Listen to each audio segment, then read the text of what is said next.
Here we go, ladies and gentlemen. I am Zhong, the owner of Dragon House MMA.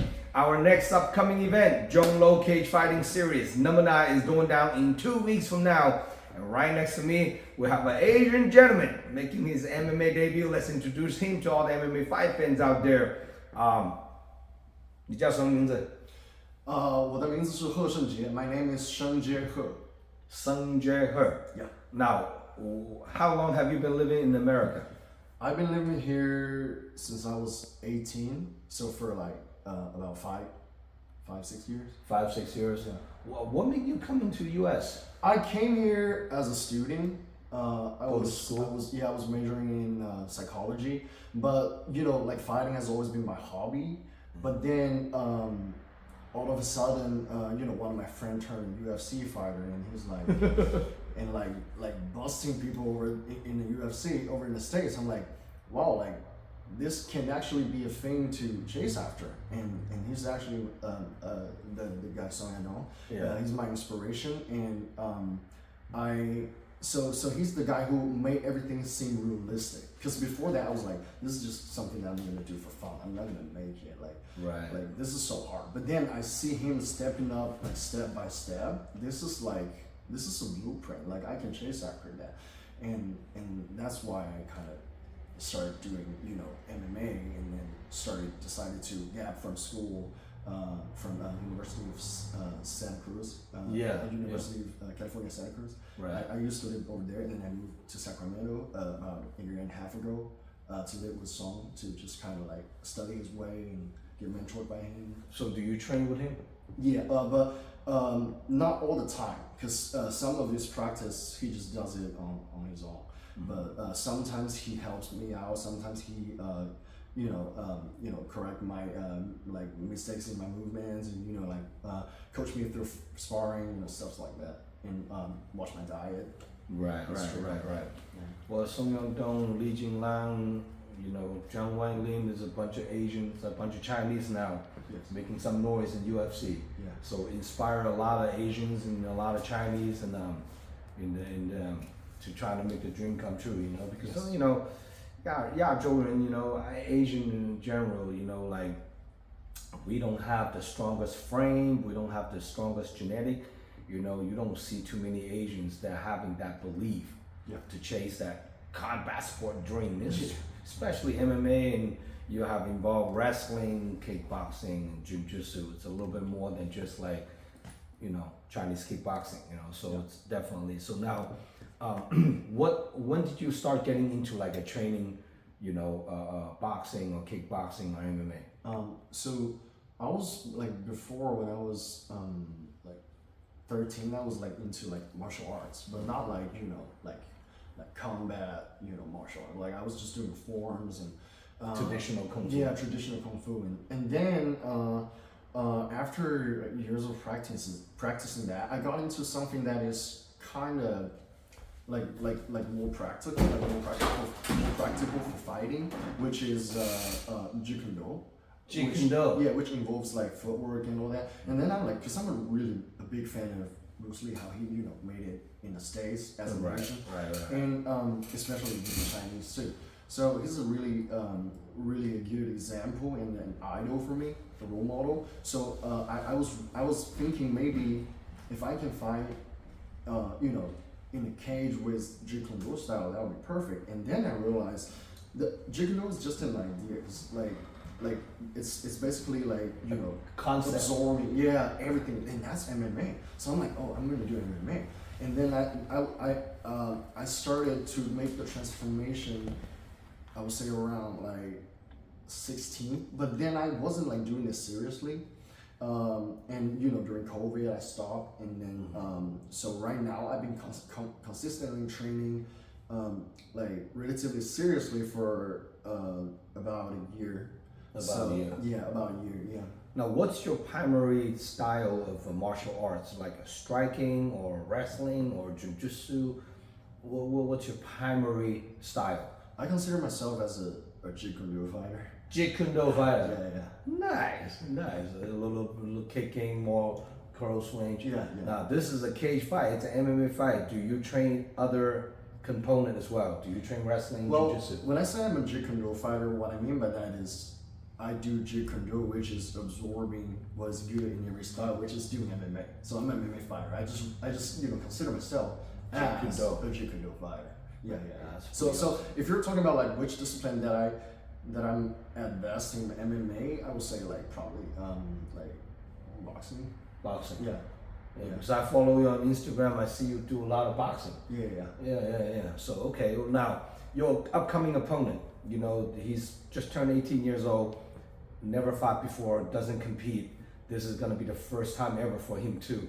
I did an interview with him on Monday, and I asked him, well, what you think of it? He's like, I'm going to come out and bang, I'm like, all right. So, that's a good mentality to have. Yeah, so it's kind of crazy because, I asked him, what do you consider yourself? He's like, I don't really have like one, discipline that I focus on. Like, I just want to get in the cage and see what, So his brother fought on my show 5-6 years ago. That's why he's wearing his brother's little wrestling short, a t-shirt. His brother wrestled in high school and then fought on my event 6-7 years ago, but he was 12 and 13 at the time.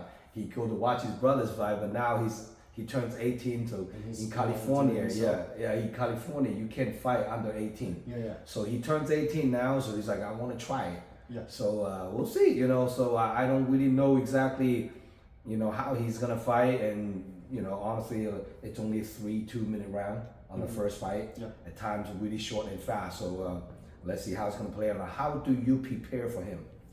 I actually didn't. To be honest, I don't have a specific like game plan because as you know, like the opponent is like Debut. Yeah, the debut, and also like we got the information kind of late, and so like because I signed up kind of late. So So that's why like we don't have like a specific like training goal. What we're basically doing with my coaches is basically just to kind of like do the best that I can do, and just try to keep my cardio on point. Well, I guess pretty much on him as well. He doesn't know what to prepare either. Yeah. I'm like, what are you gonna prepare your opponent? He's like, I don't know. I never even look at the guy. I don't even look at his name, and but I'm gonna go in there and fight. I don't know what's gonna happen. I don't know. So same. Both you guys don't never see each other, right? You guys are pretty much a similar, same size. I think he's probably an inch or two taller, kind of skinny. So let's see. What do you do for work in America? Over here, well, this is under the radar though, but like I do like drop shipping, helping with Zhong's parents, and I just do some. I also do some like DoorDash. Everybody do that. But yeah, basically that. Because it's flexible. I can do it anytime I want, and it pays okay. So. And you still go to school? Or? I'm gapping right now. Basically, what they're telling me is I can come back in like any time I want in the next 5 years. So what I want to do is to focus on this debut first, and then try to consistently get some fights. And when I get used to it, when I feel like I'm able to train and then study at the same time, when I'm able to manage that, I will probably go back to school and finish that year because I have 1 year left. So yeah. Now, what gym do you train at right now? What gym do you train at?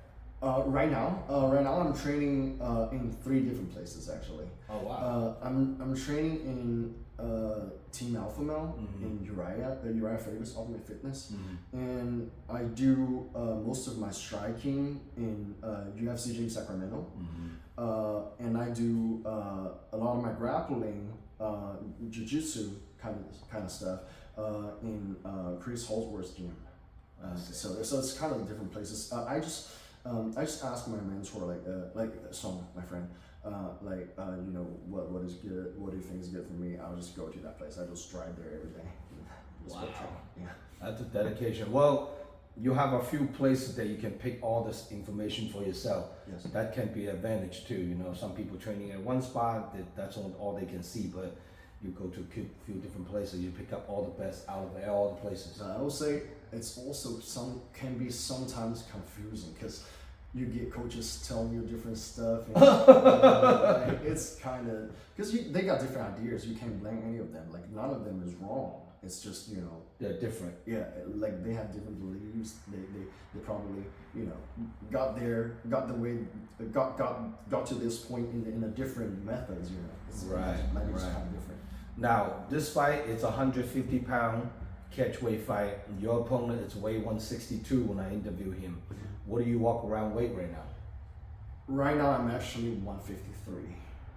Oh, shit. Yeah, You're pretty much on weight. yeah, So the next fight is for sure 145. definitely. Yeah. Yeah. Do you ever think about even go down more?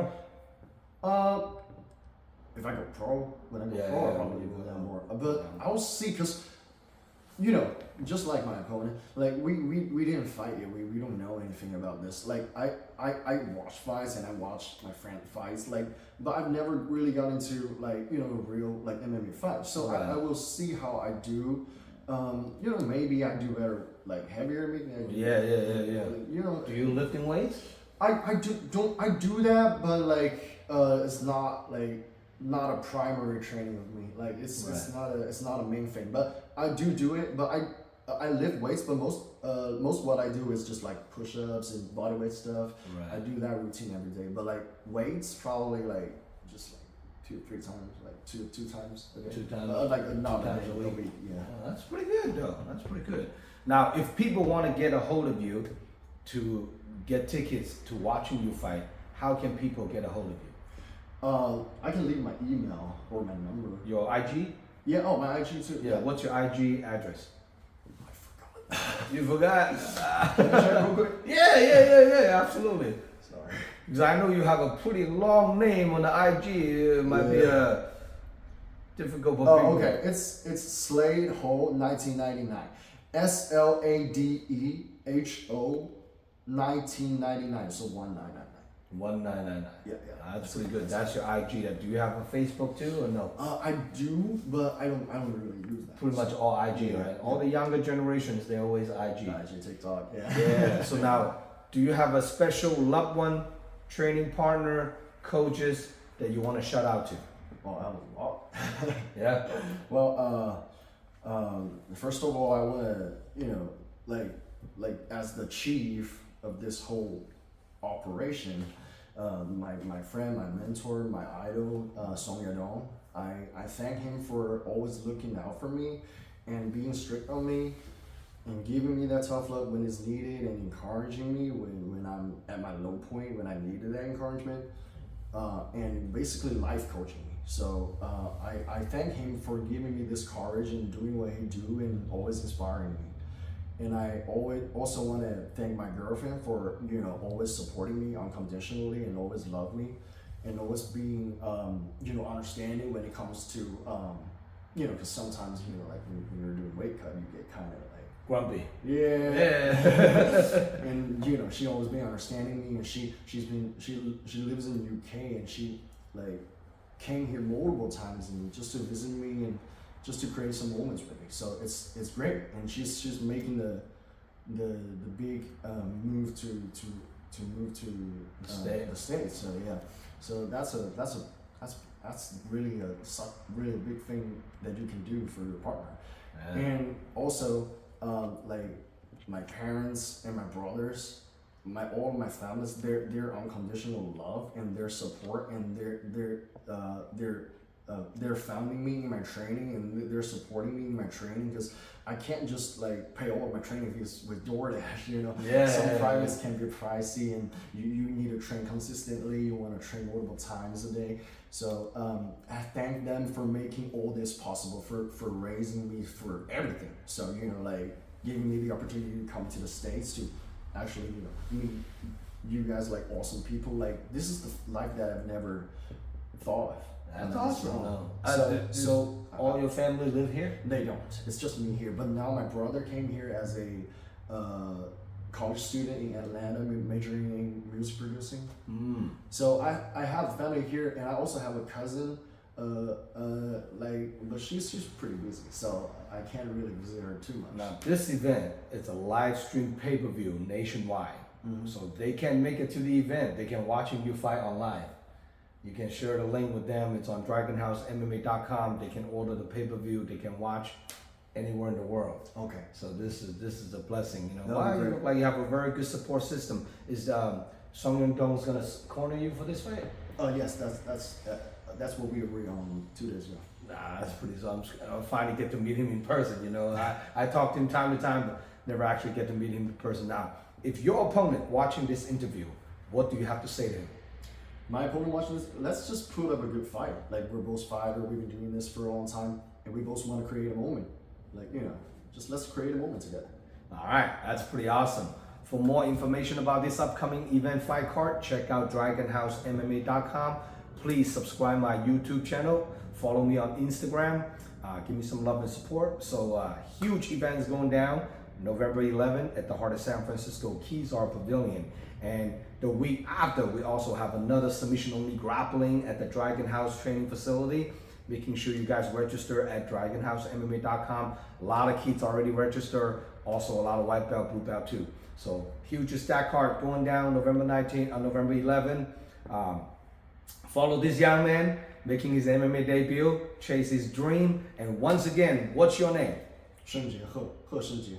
ShengJie. Now, speaking a little bit of Chinese, what do you want to say to all the Chinese community? 中国人有什么口信可以跟大家 share 一下？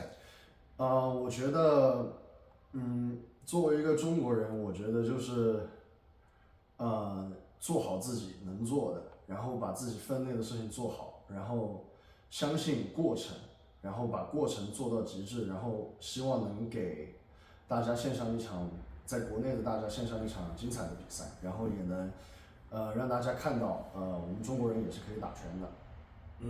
我们中国人在加州也是一个很有地位的种族，特别是在 MMA 这个圈子里面。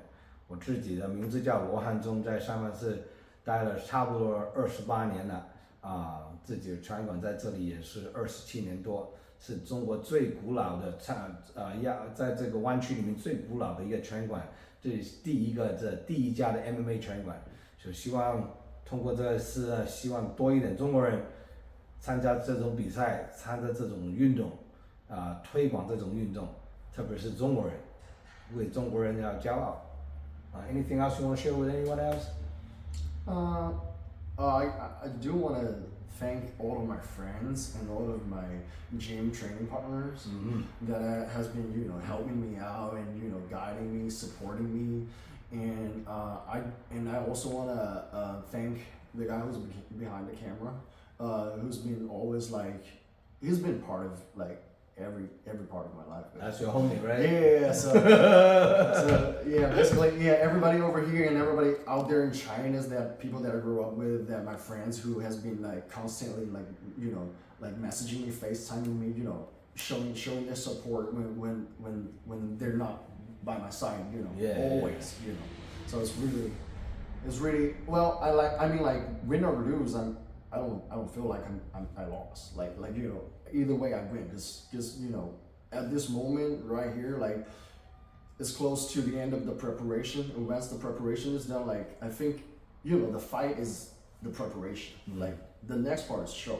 So I feel I really need to finish the fight hard and put on a good show for everybody. There we go. Yeah. Making sure you guys follow us. DragonHouseMMA.com, Zhong Lo Cage Fighting Series number 9, going down in 2 weeks. Follow this upcoming young man, and we'll see you guys November 11th. I'm Zhong Lo, signing out. Good to have you on board, brother.